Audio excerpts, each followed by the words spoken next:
Сайн байцгаана уу? Та бүхэнд энэ өдрийн мэндийг хүргэе. Сэтгэл зүйч мөнгөн цэцэг байна. Хүүхдээ хайраар тэврээ сургалтын сэтгэл зүйн боловсрол олгох сургалтыг та бүхэндээ танилцуулъя. За тэгэхээр сургалтынхаа нэрийг хүүхдээ хайраар тэврээ гэж нэрлсэн шалтгаан бол 0-1 насны хүүхдийн нас сэтгэл зүйн онцлогтой холбоотой юм аа. За 0-1 насны хүүхдийн хөгжил бол өөрөө яах нь эцэг ихтэй хайрлагдах, тайван аюулгүй орчинд өсөх чухал байдаг. За тийм учраас бүгдээрээ 0-1 насны хүүхдийн бие махбодын хөгжил, нийгэм сэтгэл зүйн онцлог, танин мэдэх хөгжлийг авч үзье. За бие махбодын хувьд 0-1 насны хүүхд бол хөдөлгөөний чадамжийн суурь тавигдаж одоо яах нь гараа хөдөлгөх, ахихаас рефлексүүд бүрддэг. За мөн хөх рефлексүүд бүрдсэн байдаг. За мөн хоол болон сууд харигтан тогтолцоо хараахан бүрэн дүүрэн хөгжиж дуусаагүй байдаг учраас хүүхдийг хоолыг одоо зөв зохистой өгөх. За тэгээд хүүхдийн хоол боловсруулах харигтан тогтолцоо эмзэг мэдрэмтгий байдаг гэдгийг ойлгох хэрэгтэй. За ураг тархины хөгжлийн хувьд бол хүүхэд дөнгөж төрөнгөт ураг тархин хөгжиж эхэлдэг. 7 нас хүрэхэд ураг тархины хөгжлийн 90% нь бүрэлдэн бий болж дуусдаг байна. За энэ хооронд юу болдог вэ? Ялангуяа 0-1 насны хүүхдэд олон зуун сая мэдрэлийн эсүүд шинээр бий болж хөгжиж төлжиж хоорондоо холбогдож байдаг. Тийм учраас хэрвээ хүүхдийг хайраар тэвэрч, хайрлан, инхрийлэн, аюулгүй тайван орчинд өсгөж чадах юм бол хүүхдийн ураг тархины хөгжил хэвэн явагдах нэ. За нийгэм сэтгэл зүйн хувьд бол 0-1 насны хүүхдийн гол одоо онцлог нь сэтгэлийн хөдөлгөөн буюу сэтгэл хөдлөлийн чадамжийн суурь тавигддаг. За танин мэдхийн хувьд хүүхдийн хүртгүн чадамж хөгждөг. За энэ нь юу хэлж байгаа вэ? Хүүхдийн одоо 5 метр хүн чадвар хүчнэ гэсэн үг. Харах, сонсох, үнэрлэх, амтлах, тэмтрэх, за хүч мэдрэх бүх одоо хүртгүн чадамжуудын суурь тавигдж байдаг. За ийм учраас хүүхэд энэ наснд аяд юмстай харилцаж юмыг барьж, харж, мэдэрч, сонсож, үнэрлэж, амталж бүхэл одоо мэдрэхүүгээрээ мэдрэх хэрэгтэй зайлшгүй шаардлагатай байдаг. За ингээд хүүхдийн насны онцлогтой дулаан сэтгэл зүйчин дараах зөвлөмжийг та бүхэндээ хүргэж байна. За энэ төрөнд хүүхдийг эрүүл, аюулгүй, тайван орчинд өсгөж хүмүүжүүлээрэй.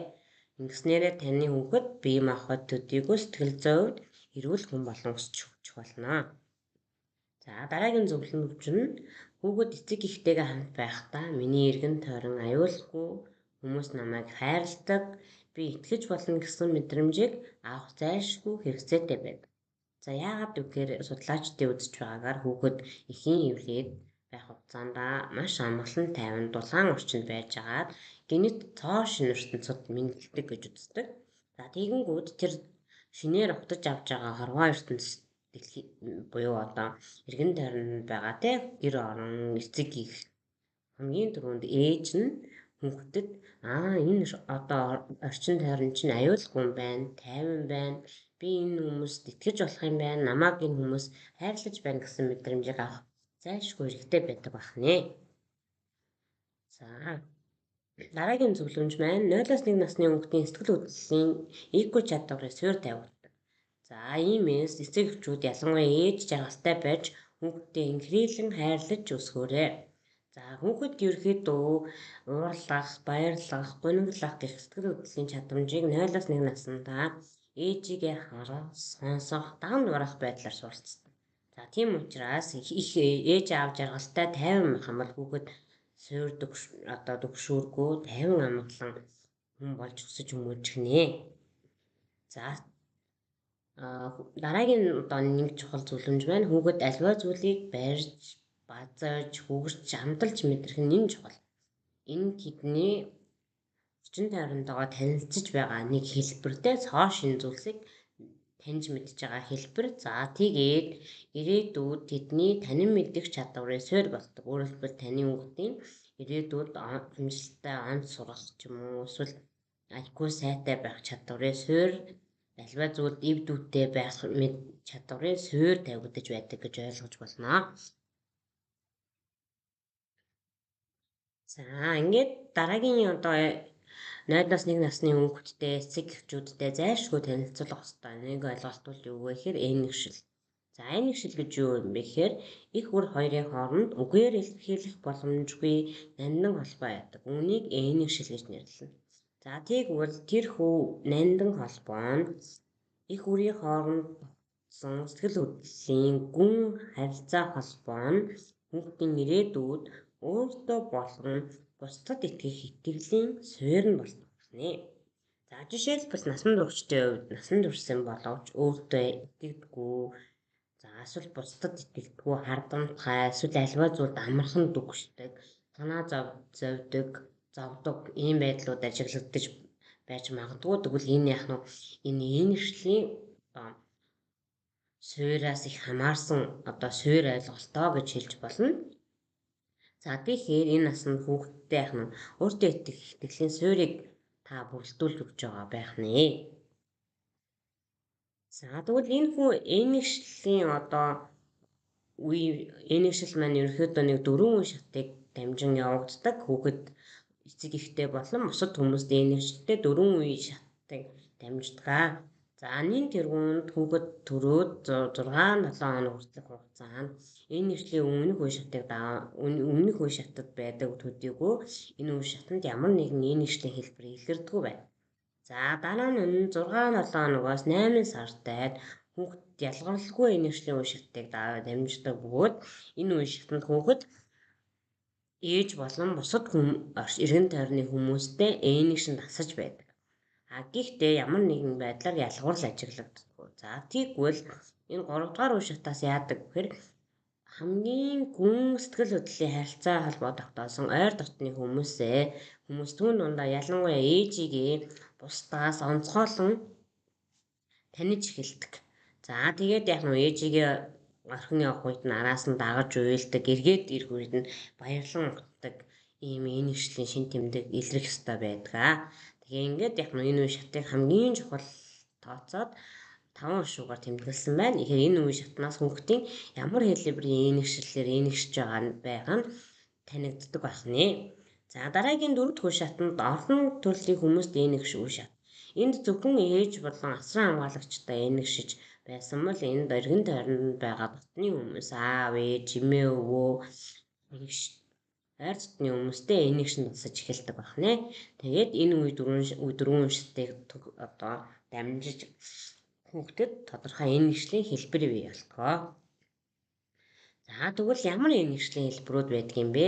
За ерөнхийдөө энэгшлийн талаар судалсан маш олон судалгаа материал байдаг. Хамгийн түрүүнд эрдэмтэн Жон Боол ерөнхийдөө энэгшил гэдэг бол хүүхдийн амьд явах амьдралын төлөө тэмцэх энэ хэлбэрийн хамгийн чухал суурь ойлголт байна гэж үзээд хамгаалагдсан болон хамгаалагдаагүй гэдэг энэ энэгшлийн хоёр хэлбэрийг тодорхойлсон байдаг. За тэгвэл хамгаалагдсан энэгшил нь яг ямар энэгшил байдаг юм бэ гэхээр хүүхэд эцэг эхтэйгээ хамт байхдаа тайван, аюулгүй, хайрлагдсан мэдрэмжийг авч чадвал хамгаалагдсан энэгшил бий болдог. За харин хүүхэд эцэг эх орчин тойрон аюултай, тайван бус, эцэг эхийн сэтгэл хөдлөл нь тодорхойгүй байгаа үед хүүхдэд хамгаалагдаагүй энэгшил бий болдог. За тэгвэл энэ хүү хамгаалагдсан болон хамгаалагдаагүй энэгшлийн дараагаар эрдэмтэн Мэри Эшвард гэдэг эрдэмтэн ерөнхийдөө 3 төрлийн энэгшлийг тодорхойлон хөгжүүлсэн байдаг. Хамгаалагдсан энэгшил, зайлсхийгч энэгшил, эсэргүүцэгч энэгшил. Тэгээд эцэг эхчүүд маань магадгүй яагаад гэнэ энэгшлийн тухай яриад дуунаа гэж бодож байгаа. Тэгвэл хүүхдийн энэ 0-1 наснда энэгшиж байгаа хэлбэр нь ирээдүйд бусдад харилцааны хувьд хэн байх вэ гэдгийг шууд тодорхойлж өгдөг. За тэгвэл энэ 3 хэлбэрээ бүгдээрээ хүүхэд байх, насанд байх хүрэх хоёрын үетэй харьцуулан судлаа. За хамгаалагдсан энэгшлийн хэлбэрт багтсан буюу эрүүл, аюулгүй, тайван орчинд өссөн хүүхэд маань хүүхэд байхдаа ээж нь орхин явах үед стресстэй, өөрөлдвөл дагаж уйлдаг тийм. Гэхдээ эргэн ирэх үед нь баярлан утаж хүлээж авдаг баг. Ийм хүүхэд маань ирээдүйд насан турш байна. Альва тайван ханддаг. Хүмүүстэй харилцахдаа айцгүй, тайван, эрүүл харилцааны хэв маягтай. Өөрөөр хэлбэл хэн нэгэнд хэд их татагдах эсвэл одоо хэн нэгнээс хэд их зайгаа барьдаггүй. За дээр нь шаардлагатай үед бусдаас тусламж хүсч чаддаг ийм хүн болон төлөвшдөг байх нэ. За тэгвэл дараагийн энэглэл нь зайлсхийгч энэглэл гэж нэрлэж байгаа. За энэ үе зайлсхийгч энэглэлийн үед хүүхэд яадаг вэ? Эцэг эх нь эргэн үерх үед харилцаа тогтоодгүй. Өөрөөр хэлбэл эцэг эх нь хүүхдээс хол байх үед сэтгэл хөдлөл бий болдоггүй. Эргэн ирэх үед нь ч гэсэн сэтгэл хөдлөл бий болдог.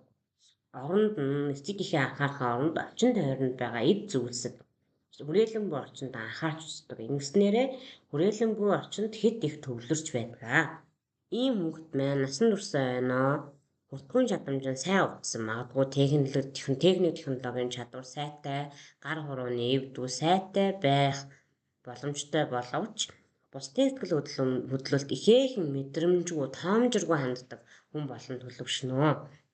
За магадгүй та нар маань одоо хэн нэгэнтэй ярилцаж байтал тэр хүний сэтгэл хөдлөлийг ойлгохгүйгээр тис үнэлэн огт өөр зүйл ярьдаг. Эсвэл сэтгэл хөдлөлийг нь илэрхийлэх боломж олохгүйгээр өөрийнхөө үзэл бодлыг толгойд хүмүүстэй таарч исэн байх. Магадгүй тэдгээр хүмүүс маань бас л яах нь энэ нэгшлийн хэлбэрийн одоо суурьтай холбоотойгоор ийм зан ааш гаргаж байсан байж болно гэсэн үг. За дараагийн энэ нэгшил маань эсэргүүцэгч нэгшил. Өөрөөр хэлбэл үүнийг бас одоо онцлогоор нь төгшүүртэй нэгшил гэж тайлбарлаж болж байгаа. Хүүхэд эцэг эх нь орхин явах үед ихээхэн стресстэй буюу маш их одоо тааламжгүй байдлаа илэрхийлдэг, дагаж уйлдаг, чаралдаг, одоо хамаг нус цулс нь гойжоод дагаж уйлдаг гэсэн. За тэгээд энэ хүүхдийн хувьд яг юу ажиглаж байгаа вэ? Эцэг эхээсээ хэд их одоо ингээд хамааралтай буюу хэтэрхий их ээнэгсэн байдал харагдаж байгаа. Ингэснээрээ хүүхэд түрээлэнгүй орчиндөө холбоо тогтоох чадвар сул хүн болж хүмүүждэг. Үүний үр дүнд насан туршаа байна хамгийн түрүүнд харилцагчаа алтгаас айж дүгшдэг. Өөрөөр хэлбэл нөгөө хардамтгай зан чанар бий болно гэсэн үг. За ингээд хэн нэгэнтэй хайрын харилцаа тогтоогоо сэтгэл хайр сэтгэлтэй болгоход тэр хүнийгээ өөрийнхөө эргэн тойронд байлгахыг хүсдэг. Хэд их дотн харилцаа тогтоохыг хүсдэг. Магадгүй хувийн орон зайг нь анхаарч ойлгож чаддаггүй. Ийм одоо насан турш бий болох магадaltaй. Тэгээд энэ одоо энэ нэгшлийн хамгийн одоо тааламжгүй байдал нь хаттын шин тэмдгүүд ирээдүйд илрэх магадaltaй болж байгаамаа. За саяны хэлсэнчлэн одоо Мэри Эшворт эрдэмтний харуул ингэж тайлбарласан байдаг бол сүүлд судлаачдын хөгжүүлснээр дахин нэг энэвшлийн хэлбэр нэмэгдсэн байгаа. Энэ нь ямар энэвшил вэ гэхээр зохион байгуулалтгүй энэвшил гэж байгаа.